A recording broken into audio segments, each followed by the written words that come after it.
Une aide-soignante noire, ça, on se doutait que le fils millionnaire de sa patiente l'observait, chantait doucement une chanson à une vieille dame. Cela allait changer la vie de cette dernière à jamais, mais pas de manière romantique. Je suis désolé, mais nous devons procéder à quelques changements de personnel. La voix froide de Camille, la responsable, trancha le silence matinal du luxueux manoir d'Évreux comme un couteau. La famille avait exprimé certaines inquiétudes concernant l'intégration culturelle. Kesha Dubois, 28 ans, se tenait immobile au chevet de Madame Claire d'Évreux, dont elle était la gardienne depuis 6 mois. Ses mains tenaient toujours délicatement celles de la vieille dame qui s'était endormie quelques minutes plus tôt au son d'une berceuse. « Adaptation culturelle », répéta Kesha d'une voix si calme que même Camille en fut surprise. « Qu'est-ce que cela signifie exactement ?» Camille ajusta ses lunettes avec nervosité. « Eh bien, la famille d'Évreux pense qu'un profil plus approprié, quelqu'un qui comprendra mieux leurs traditions, serait préférable. » Ce que Camille ignorait, c'est que Kesha avait entendu toute la conversation téléphonique de la veille. Julien d'Évreux, l'héritier de l'empire pharmaceutique de la famille, avait appelé dans un accès de colère après avoir vu la jeune fille sur les caméras de sécurité et avait demandé qu'on trouve une nouvelle aide-soignante pour sa mère. Kesha lâcha doucement la main de Madame Claire et répondit « Très bien, je comprends. Quand dois-je partir? Aujourd'hui serait idéal. Quelqu'un prendra la relève cet après-midi. » Kesha hocha la tête et commença à rassembler ses quelques effets personnels. Mais ses yeux reflétaient un calme étrange, comme si elle savait depuis le début comment cette histoire allait se terminer. En traversant le couloir en marbre vers la sortie, Kesha passa devant l'une des étagères de la grande bibliothèque et ses doigts effleurèrent une biographie. Julien d'Évreux, jeune visionnaire de l'industrie pharmaceutique française. Elle avait lu ce livre 3 fois au cours des 6 derniers mois. Chaque ligne, chaque interview, en particulier ses déclarations publiques défendant ses valeurs éthiques. La famille d'Évreux ne savait pas que cette simple aide-soignante avait gravé bien plus que les beaux souvenirs de Madame Claire dans sa mémoire. Si les préjugés qui se cachent derrière le masque vous dérangent aussi, n'oubliez pas de vous abonner à la chaîne, car ce qui va se passer dans quelques instants vous montrera que mépriser quelqu'un peut devenir la plus grande erreur de votre vie. 3 heures seulement après avoir été licenciée, Kesha a reçu un message qui l'a mise hors d'elle. Julien d'Évreux avait partagé sur LinkedIn une photo prise lors d'une visite à sa mère, accompagnée d'un commentaire hypocrite sur les valeurs familiales et les soins de qualité. « J'ai dû procéder à quelques changements difficiles au sein de l'équipe soignante pour ma chère maman », avait-il écrit. « Il faut parfois du courage pour défendre des valeurs éthiques élevées. La famille passe avant tout. » Les commentaires étaient remplis d'éloges de la part d'autres managers et d'émoticônes en forme de cœur de la part de fans. Personne ne savait que ces mots signifiaient que quelqu'un allait perdre son emploi à cause de la couleur de sa peau. Le plus douloureux n'était pas de perdre son travail. C'était la phrase que Madame Claire lui avait murmurée la veille. « Kesha, tu me rappelles la fille que je n'ai jamais eue. Promets-moi que tu ne me quitteras jamais. » Kesha avait promis, et maintenant, sa promesse et son cœur étaient brisés. Dans son petit appartement, elle alluma son ordinateur portable et commença à passer en revue les documents qu'elle avait soigneusement archivés au cours des 6 derniers mois. Ce n'était pas de la paranoïa, juste de l'expérience. Kesha Dubois, 28 ans, n'était pas seulement une aide-soignante talentueuse. Elle était diplômée en gériatrie et en soins infirmiers de l'Université de Lille et avait travaillé dans les meilleurs hôpitaux du pays avant de se lancer dans les soins à domicile. Mais pourquoi une infirmière au parcours aussi impeccable avait-elle choisi de travailler dans des maisons de retraite pour un salaire moins élevé? La réponse se trouvait dans les riches familles qui, au fil des ans, l'avaient licenciée sous de faux prétextes, invoquant toujours l'incompatibilité culturelle ou un profil plus adapté. Kesha avait appris à tout documenter. Elle enregistrait secrètement toutes les conversations suspectes et notait chaque remarque préjudiciable avec la date et l'heure. Elle réfutait tous les mensonges à son sujet avec des preuves solides. Son expérience avec la famille d'Évreux révéla plus qu'elle ne l'avait imaginé. Au cours des derniers mois, en chantant pour Madame Claire et en lui administrant ses médicaments, Kesha avait remarqué certaines incohérences troublantes. Des ordonnances inutiles étaient automatiquement renouvelées, des médicaments coûteux, suffisants pour nourrir une petite famille, finissaient à la poubelle, Et, plus étrange encore, des représentants pharmaceutiques venaient souvent discuter avec Julien des nouveaux traitements pour sa mère. Claire n'avait pas besoin de la plupart de ces médicaments. Kesha le savait, car elle examinait attentivement chaque ordonnance grâce à ses connaissances médicales. Certaines d'entre elles présentaient même des risques sérieux pour une personne dans l'état de Claire. Mais ce qui allait sceller le destin de Julien, c'était une conversation qu'il avait laissée échapper alors qu'il se croyait seul dans le bureau de sa maison. Julien racontait avec délectation comment il exploitait l'assurance maladie de la vieille dame pour en tirer le maximum de profit, sans que les aides-soignants ne se doutent de rien. Kesha secoua la tête avec un sourire amer en classant les dossiers. Julien Devreau, jeune star de l'industrie pharmaceutique française, avait placé sa propre mère au centre d'une fraude à l'assurance, gonflant les factures avec des médicaments inutiles et partageant ses gains avec un réseau de médecins et de pharmaciens. Julien, le fils modèle, empochait des profits en empoisonnant sa mère avec des médicaments inutiles. Pendant ce temps, il avait licencié la seule personne qui se souciait vraiment de la santé de Claire, car il ne supportait pas qu'une femme noire s'occupe de sa famille avec plus de compassion et de compétences que lui. Kesha ferma son ordinateur portable et se tourna vers le miroir. Pendant des mois, elle avait joué le rôle d'une aide-soignante docile et effacée, laissant Julien et son équipe la mépriser ouvertement. À leurs yeux, elle n'était qu'une femme noire qui avait besoin d'un emploi et qui devait leur être reconnaissante de cette opportunité. Mais ils ignoraient qu'ils avaient affaire à quelqu'un qui avait rassemblé des preuves susceptibles de détruire non seulement la réputation de Julien, mais aussi tout son empire. Chaque insulte murmurée, chaque regard méprisant et chaque insinuation qu'elle n'était pas à la hauteur avaient renforcé sa détermination. Pendant des mois, ils avaient cru avoir affaire à une victime désespérée. En réalité, ils nourrissaient une tempête qui grandissait autour d'eux. Ce que cet héritier privilégié ne réalisait pas, c'est que chacun de ses actes arrogants préparait sa propre chute. Et lorsque la tempête éclata, il ne restait plus aucun refuge suffisamment solide pour le protéger des conséquences. Le lendemain matin, Julien Devreau se réveilla comme un vainqueur. Sa publication sur LinkedIn avait reçu plus de 200 likes et commentaires de la part de professionnels, tous louant son leadership et ses décisions courageuses. Il avait présenté le licenciement d'une femme noire comme une leçon de management. 3 jours après le départ de Kesha, il était l'invité d'un podcast populaire intitulé « Leader de demain ». Il y déclarait « Parfois, pour atteindre la perfection, il ne faut pas laisser place aux émotions. Il faut être dur pour offrir le meilleur à ceux que l'on aime. » Le présentateur, visiblement impressionné, loua la rigueur dont Julien avait fait preuve dans le choix de sa nounou. Julien a répondu en souriant, tout en ajustant sa cravate coûteuse. « Il faut maintenir un certain niveau. Tout le monde ne peut pas comprendre les besoins d'une famille comme la nôtre. » L'interview a été partagée sur les réseaux sociaux de l'entreprise avec le hashtag #WishLeadership. Julien se sentait intouchable. Au même moment, Kesha était assise dans un café modeste du centre de Paris, en compagnie d'une femme que Julien n'aurait jamais voulu voir en face de lui. Le Dr Patricia Morel était une avocate spécialisée dans les crimes en col blanc et l'une des procureurs les plus redoutés du pays. « Vous avez donc en votre possession les enregistrements dans lesquels il avoue avoir commis une fraude à l'assurance ?» demanda Patricia en examinant les documents préparés par Kesha. « Il ne se contente pas d'avouer, » répondit Kesha en connectant son téléphone à un petit haut-parleur. Il rit. Elle rit ouvertement en expliquant comment elle tire profit de la situation de sa propre mère. La voix de Julien résonna dans le café. Cette vieille femme n'a même pas conscience des médicaments qu'elle prend. L'assurance paye tout et il lui reste une belle commission à partager avec les médecins. C'est un plan parfait. Elle est bien soignée et j'en profite. Patricia posa son café sur la table. Mon Dieu, elle empoisonne sa mère pour de l'argent. Absolument. Quand j'ai remis en question certaines ordonnances, elle a augmenté les doses. Elle m'a dit que je n'avais pas assez de connaissances pour comprendre son dossier médical. Kesha esquissa un sourire amer. Elle ne savait pas que j'étais infirmière en gériatrie. Comment vous êtes-vous rencontrés? Patricia était impressionnée par la minutie de Kesha. Kesha prit une profonde inspiration.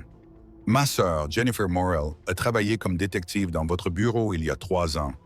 Elle est décédée dans un accident de la route l'année dernière. Mais elle parlait toujours avec fierté de votre travail, de votre façon de rendre justice à ceux qui se croyaient au-dessus des lois.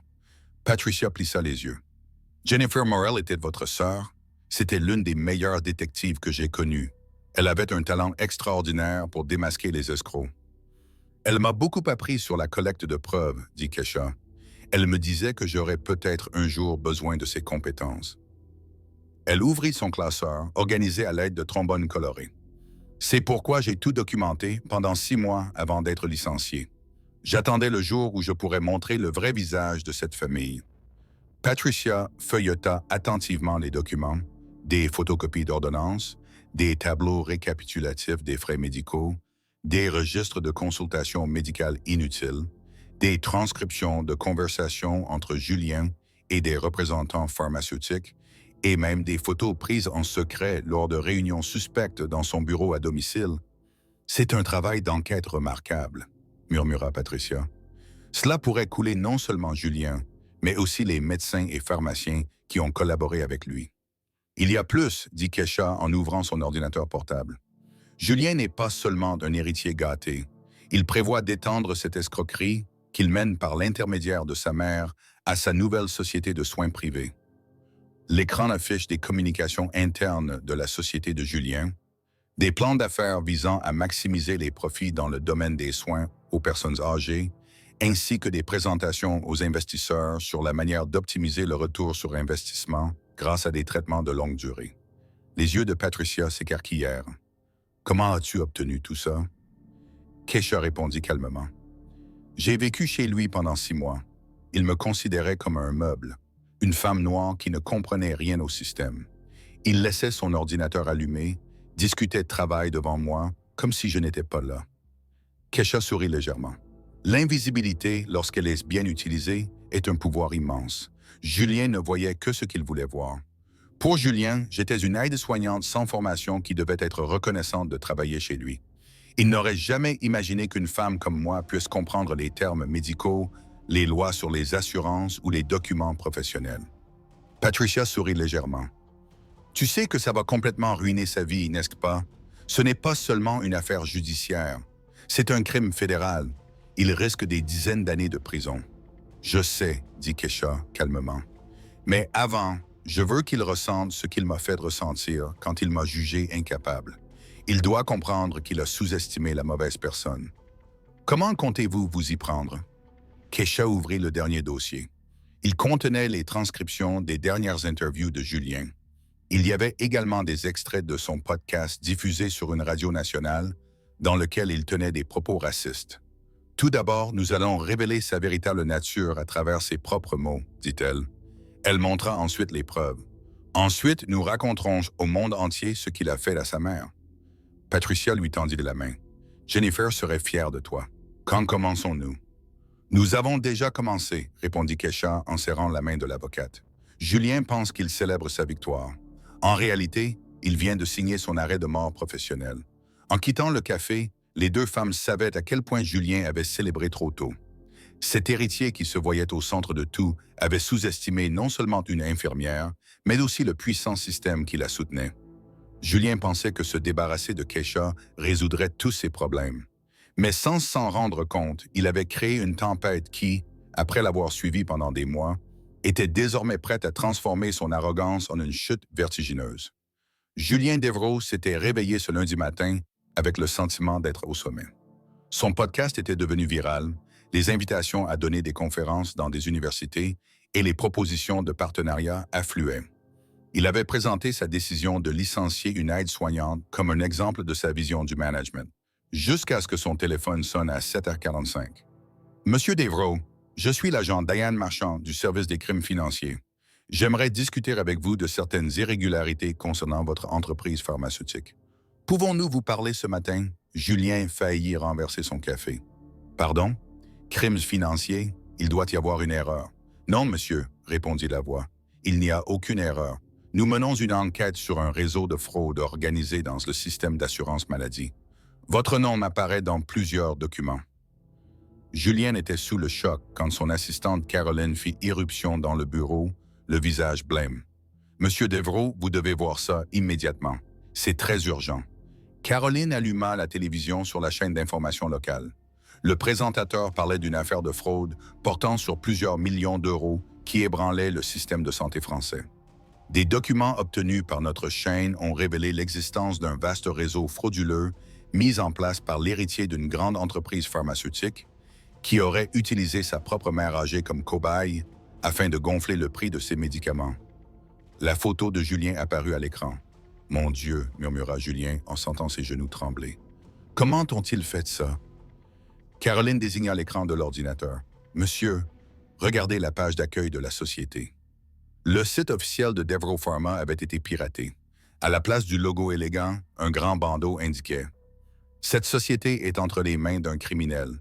Les patients sont en danger. » Juste en dessous, une vidéo commença à être diffusée automatiquement. Kesha était assise devant la caméra dans un studio professionnel, vêtue d'une tenue d'une élégance sans précédent. Elle était sûre d'elle, forte et calme. « Je m'appelle Kesha Dubois. Je suis infirmière en gériatrie et j'ai pris soin de Claire Devro, la mère du PDG Julien Devro, pendant 6 mois. Ce que j'ai découvert pendant cette période pourrait sauver la vie de centaines de personnes âgées sans défense. » Le visage de Julien s'est devenu livide. Kesha a continué à parler avec une détermination qui semblait d'avoir été préparée pendant des mois. Au cours de cette période, j'ai documenté en détail comment M. Devro a placé sa propre mère au centre d'un plan d'assurance maladie illégale. Médicaments inutiles, faux examens, traitements prolongés, tout cela dans le but de maximiser les profits au détriment de la santé d'une femme âgée sans défense. L'écran se divisa en deux. D'un côté, Kesha parlait. De l'autre, des documents, des ordonnances, des tableaux financiers et des enregistrements audio s'affichaient à l'écran. On entendait clairement la voix de Julien. Cette vieille femme n'est même pas consciente des médicaments qu'elle prend. L'assurance paye tout et il reste une belle commission. Caroline murmura d'une voix tremblante. « C'est votre voix, Monsieur Devro. » Julien était pétrifié, regardant sa propre chute diffusée en direct dans tout le pays. Mais le pire était encore à venir. Lorsque j'ai remis en question certains traitements suspects, a poursuivi Kesha à l'écran, M. Devro a non seulement ignoré mes inquiétudes, mais il a également augmenté les doses. Et comme je ne me taisais pas, il m'a licencié. L'écran diffusait alors l'enregistrement d'une conversation secrète entre Julien et sa responsable, Camille. Julien lui ordonnait de trouver quelqu'un de plus approprié pour sa mère. « Alors, pourquoi ai-je été licencié ?» demanda Kesha. « Selon M. Devro, je ne correspondais pas à la culture de sa famille. » Elle s'interrompit. « En d'autres termes, je suis trop noir pour m'occuper de sa mère. » Le téléphone de Julien n'arrêtait pas de sonner. Les investisseurs, les membres du conseil d'administration, les avocats et les journalistes attendaient une explication. Mais Kesha continuait de parler. « Ce que M. Devro ignore, c'est que j'ai un diplôme en gériatrie et en soins infirmiers de l'Université de Lille. Avant de me lancer dans les soins à domicile, j'ai travaillé dans les meilleurs hôpitaux de France. » La voix de Kesha s'est renforcée, mais il ne voyait en moi qu'une simple aide-soignante, car il était incapable de voir au-delà de la couleur de ma peau. Ses diplômés, ses certificats professionnels, ses lettres de recommandation de médecins réputés et ses récompenses apparurent à l'écran. Son parcours était si impressionnant qu'il faisait passer le CV de Julien pour banal. Pendant 6 mois, alors qu'il m'ignorait comme si je n'existais pas, j'ai noté tous les crimes, tous les mensonges, tous les abus que tu as commis envers ta mère. Parce que contrairement à toi, je sais comment prendre soin de quelqu'un qui me fait confiance. La vidéo se terminait par une image bouleversante. Julien Devro, menotté, était arrêté en direct devant l'entreprise qui portait le nom de sa famille depuis 3 générations. Son téléphone sonna à nouveau. C'était Maître Patterson, l'avocat de l'entreprise, qui avait la voix tremblante. « Julien, tu dois venir immédiatement au bureau. Un mandat de perquisition a été délivré. Le procureur saisit tous les ordinateurs et tous les documents. » « Que peut-il encore arriver ?» balbutia Julien. Le procureur fédéral propose un accord. Il prévoit de demander la prison à perpétuité pour fraude systématique, maltraitance de personnes âgées et blanchiment d'argent. Kesha Dubois a tout avoué. Il a tout ce qu'il faut. Julien tituba vers sa voiture tandis que Caroline criait par la fenêtre. « Monsieur Devro, la presse est là !» Des journalistes et des caméras s'étaient rassemblés dehors. Les micros se sont tendus vers lui. Les questions ont commencé à pleuvoir de toutes parts. Est-il vrai que vous avez empoisonné votre propre mère pour de l'argent? Quel effet cela fait-il d'être dénoncé par l'infirmière que vous avez licenciée pour racisme? Allez-vous présenter vos excuses à Keisha Dubois? Julien a voulu s'enfuir dans sa voiture, mais il s'est pris les pieds dans le trottoir et est tombé à genoux. Les caméras ont retransmis en direct chaque seconde de sa chute. Au même moment, à 25 km de là, Keisha donnait une interview en direct sur 3 chaînes de télévision. Elle portait un blazer bleu marine impeccable et ses cheveux étaient élégamment relevés. Chaque mot était prononcé avec la détermination d'une femme qui menait ce jeu depuis le début.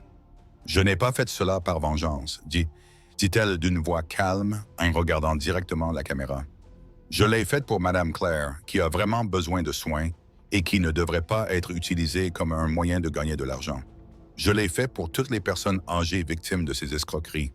Et surtout, je l'ai faite parce que je crois que le mérite et la conscience sont plus importants que les préjugés qui se cachent derrière le masque des valeurs familiales. » Le présentateur marqua une pause. Ces documents pourraient valoir à Julien Devrault plusieurs dizaines d'années de prison. Qu'est-ce que cela vous inspire?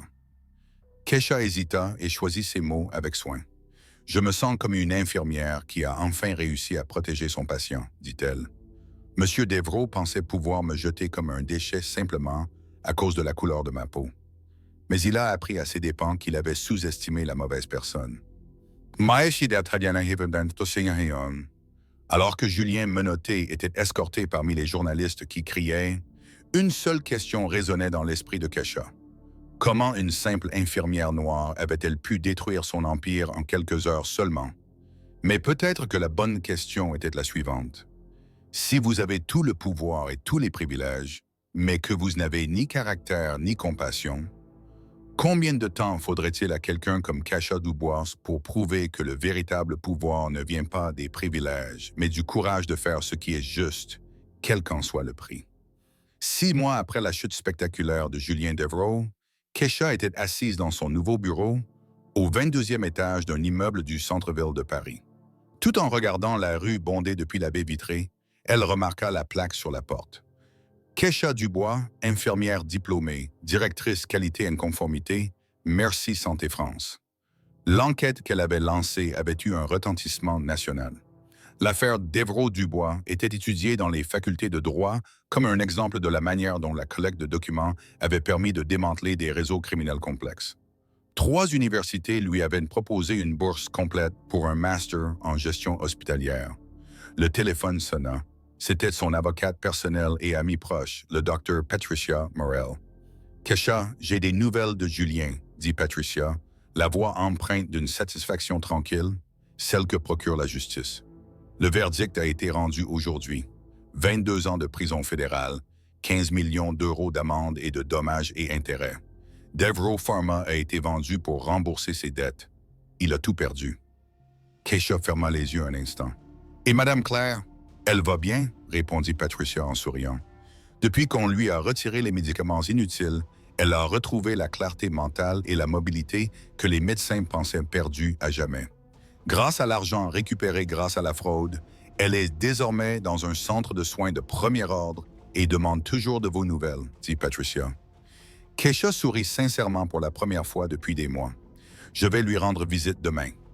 Plus tard, Keisha se rendit à la prison fédérale où Julien purgeait sa peine. Pas pour me vanter, juste pour tourner la page. De l'autre côté de la vitre par balle, Julien Devrault était assis, vêtu d'un uniforme orange, les yeux cernés et les cheveux grisonnants. « Pourquoi ?» demanda-t-il d'une voix faible. « Pourquoi as-tu fait ça? J'aurais pu t'aider.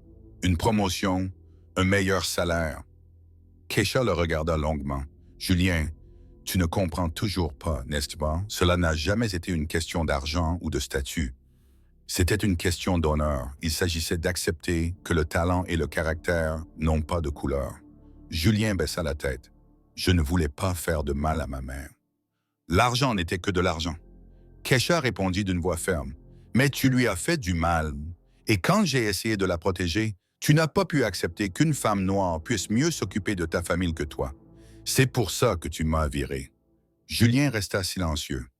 Il prenait conscience pour la première fois du poids de son arrogance. « Tu te rends compte de l'ironie de la situation ?» dit Keisha. « Si tu m'avais respecté dès le début, j'aurais pu être ta meilleure alliée. J'aurais mieux pris soin de ta mère. Je n'aurais jamais découvert ton plan. Tes préjugés ont causé ta perte. Keisha se leva. Alors qu'elle se dirigeait vers la porte, Julien murmura « Tu peux me pardonner ?»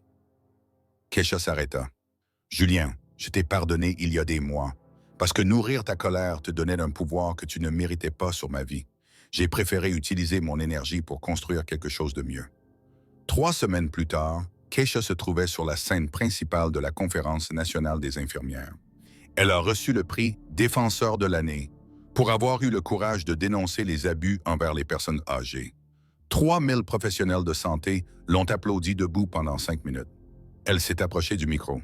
Quand j'ai commencé comme aide-soignante, la plupart des gens me voyaient comme une femme noire qui devait être reconnaissante de cette opportunité. Personne ne voyait mon éducation, mon expérience et ma passion pour les personnes vulnérables, a-t-elle déclaré. La salle est devenue silencieuse. Ce que Julien Devereaux n'a pas compris, c'est que la compétence n'a pas de couleur, le caractère n'a pas de classe. Et la personne que vous licenciez aujourd'hui à cause de vos préjugés pourrait bien être celle qui, demain, changera votre vie, non par vengeance, mais par souci de justice. La salle a éclaté en applaudissements assourdissants. 6 mois plus tard, Keisha a créé sa propre entreprise de conseil en éthique et conformité pour les établissements de santé. Au cours de sa première année, elle a gagné plus que Julien n'avait gagné dans toute sa vie. Son histoire a fait l'objet d'un documentaire Netflix nominé aux Emmy Awards.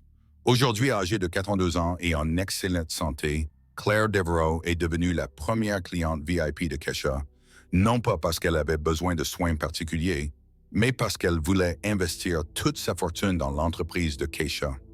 Lorsqu'elle lui a rendu visite, elle lui a dit « Tu m'as sauvé la vie 2 fois.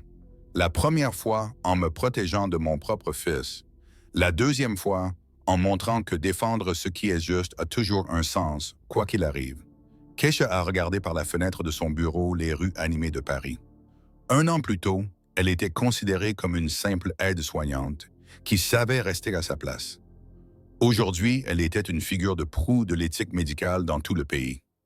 La meilleure vengeance n'était pas de détruire Julien Devereaux, même si c'était la conséquence naturelle de ses actes. La meilleure vengeance était de prouver que le véritable pouvoir ne venait pas d'un privilège hérité, mais du courage moral et d'une réputation que personne ne pouvait lui enlever. Julien avait méprisé Keisha à cause de la couleur de sa peau, mais il a fini par comprendre qu'il avait complètement sous-estimé la personne qu'il avait méprisée. Keisha, quant à elle, a appris que la meilleure réponse à la discrimination n'est pas la colère, mais une réussite si grande que même vos ennemis sont obligés de vous respecter. Si cette histoire de courage et de justice vous a touché, parfois, être sous-estimé peut devenir votre plus grand atout. Abonnez-vous pour en savoir plus, parce que quand nous montrons notre véritable force, le monde entier s'arrête.